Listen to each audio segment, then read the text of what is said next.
Hoje, dia 22 de novembro, completa-se 56 anos de morte de um dos maiores autores do mundo. Eu estou falando do Aldous Huxley, que é super cultuado. Ele que tem uma obra vastíssima, muito extensa, da qual eu li pouca coisa. Confesso que ainda tenho muito a consumir da obra dele, o que é bom, que é positivo, porque indica que ainda tem muito conteúdo para ser descoberto e extraído informação. E olha que ele costuma falar de muita coisa dentro das obras dele.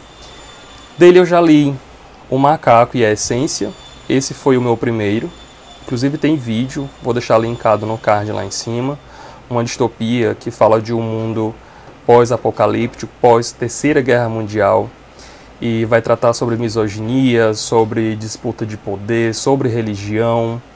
Tem muito pilar da sociedade sendo discutido aqui dentro, e de um jeito que só o Huxley consegue fazer, porque ele consegue colocar isso dentro de um cenário realmente incomum, porque inclusive nesse livro a gente tem uma história contada a partir de um roteiro de cinema, um roteiro que foi encontrado, né, e com o título de O Macaco e a Essência, por isso o nome do livro é esse.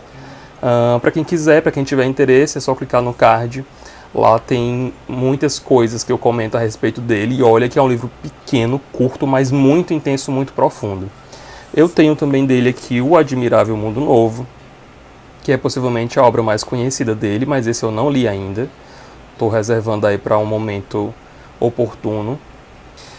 Mas o que eu li, por último, que veio inclusive de parceria com a Globo Livros, foi O Gênio e a Deusa. Esse é um romance que tem uma certa similaridade com O Macaco e a Essência, no sentido de que é uma história contada, literalmente por personagens que estão dentro da história. Se aqui no Macaco e a Essência a gente tem duas pessoas que trabalham no estúdio cinematográfico e estão apresentando pra gente esse roteiro de cinema, aqui a gente vai ter dois amigos que estão conversando a respeito de um passado de um deles que marcou a vida dessa pessoa de maneira muito profunda, né? Porque a gente vai trazer aqui então a figura que seria o gênio e a deusa para esse personagem, que é o John Rivers. O John Rivers ele foi um físico. Quando a história começa, ele já tem uma idade um pouco mais avançada, mas ele vai contar do período em que ele estava ainda iniciando os estudos dele em física, onde ele conseguiu uma bolsa para trabalhar junto com um importante cientista e físico que nem ele, que seria o gênio que está na capa do livro, da história, e que por conta desse trabalho que ele encontra, ele tem que sair de casa, mas essa saída de casa dele também é muito marcante na vida dessa pessoa. Ele tinha uma proximidade muito intensa com a mãe era muito religiosa, ela tinha um poder e uma influência muito grande a respeito dele, e por conta dessa religiosidade dela, ele também tinha algumas questões cerceadas por conta dessa maternidade muito incisiva na vida dele. Ele, por exemplo, tinha um círculo social muito limitado, ele não tinha encontros amorosos com mulheres, ele não podia fazer coisas que ele queria fazer porque ele tinha que respeitar um padrão que era o padrão que a mãe dele trazia da religião. E ele, de certa forma, espelhava isso também, porque ele não conseguia, ele não queria ir contra a mãe, ele achava que aquilo realmente era algo que estava acima das forças e da vontade dele, então ele tinha essa vida limitada. Mas a partir do momento em que ele sai dessa casa por conta dessa bolsa de trabalho que ele encontra, ele se muda para uma outra cidade, e nesse contato que ele tem com a família desse cientista, com o Henry, ele vai perceber que a vida dele, na verdade, é muito mais do que aquilo que ele vinha tendo até então. Ele vai formar um vínculo muito intenso com essas pessoas. É uma família que é formada pelo Henry, que é o cientista, pela esposa, que é a Cat, e pelos dois filhos, um menino e uma menina um pouco mais velha, que ela também tem uma importância fundamental nessa história. Ela escreve e ela é muito dedicada aos livros.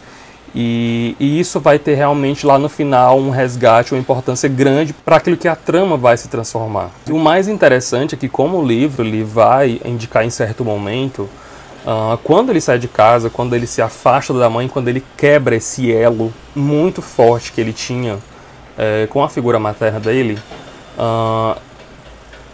é também quebrada as amarras que até então seguravam a vida dele em todos os sentidos. Então ele começa a sentir até um certo amor pela vida, um frescor com os dias que ele não tinha.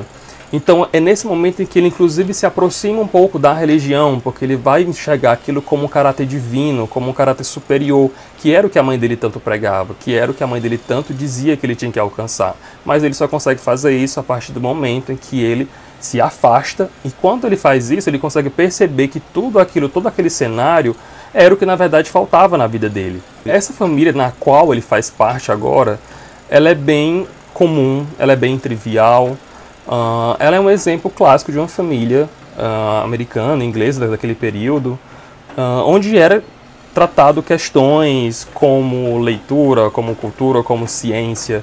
Então tinha muita vida cultural, muita vida social ali dentro.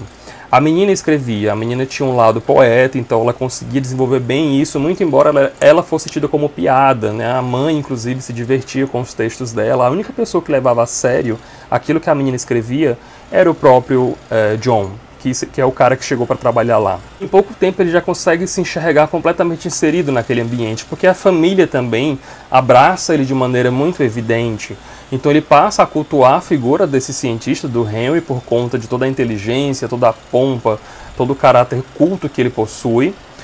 Ele realmente se espelha também, ele quer ser assim um dia, digamos assim, mas a figura da esposa, da Cat, também é muito importante para ele. Ele passa a enxergá-la de uma maneira que é muito similar do próprio Henry, porque ela é uma moça mais jovem, ela é muito bonita, ela é muito espirituosa, ela tem muita virtude, o livro cita ela como uma pessoa muito virtuosa e muito cheia de vida também. E ele passa a enxergá-la então com esse caráter mais divino, né? Então por isso aqui o gênio e a deusa são as duas pessoas que formam esse casal, no qual ele passa a adorar de certa forma. E essa deusa, né, a Cat, a figura da Cat, ela tem um peso muito grande nos homens que estão ali dentro daquele espaço, né? No caso o Henry e o próprio John Rivers. Em um dado momento ela vai se ausentar por questão de saúde da mãe dela que mora em outra cidade. E a gente percebe que o próprio Henry, ele tem uma necessidade intrínseca, muito forte, de vida por conta da figura dessa mulher. Então ele começa a definhar, ele adoece, ele cai de cama e fica dias e dias prostrado naquele local dentro do quarto. Então ele vai definhando, ele tem uma questão muito forte com o ego, ele precisa de pessoas que reconheçam nele o gênio que ele é. Então ele tem que ter essa plateia, ele tem que ter esses holofotes, e para ele o que sintetiza tudo isso, todos esses conceitos, é a figura da esposa, né? A figura da Cat. Então quando ela sai de casa, ele começa a perder as forças vitais que ele possui.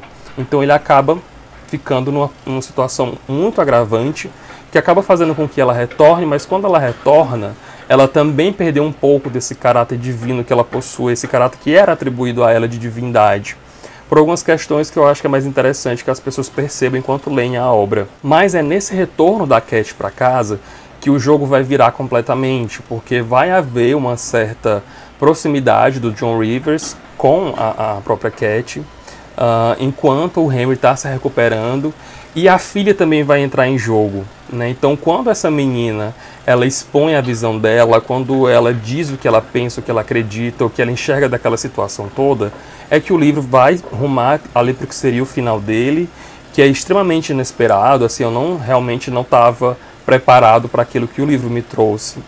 Mas o que eu acho que é interessante é que é um livro que trata muito a questão de culpa, a questão de desejo. Ele fala muito a respeito de sexo, de como o sexo é visto de acordo com a visão pelo prisma da religião, ou então quando ele é tido através de um caráter extremamente de necessidade básica da vida, de manutenção da vida, ou quais possibilidades poderia se analisar e se enxergar a questão do sexo. A morte também é muito bem trabalhada dentro da história, em vários contextos, em vários momentos. Então ele pega uma certa categoria e ele vai mastigando aquilo, ele vai analisando por várias e várias formas e vai apresentando pra gente. Então é um livro que também, assim como o Macaco e a Essência, ele é muito fino, mas ele é muito profundo na simplicidade dele. A gente consegue extrair muita e muita coisa daqui. Eu fico imaginando que poderia me trazer então um livro como Admirável Mundo Novo, que é bem mais grossinho, mas eu achei formidável. Mais uma vez a escrita dele me impressionou bastante, é muito sofisticada, é muito elegante.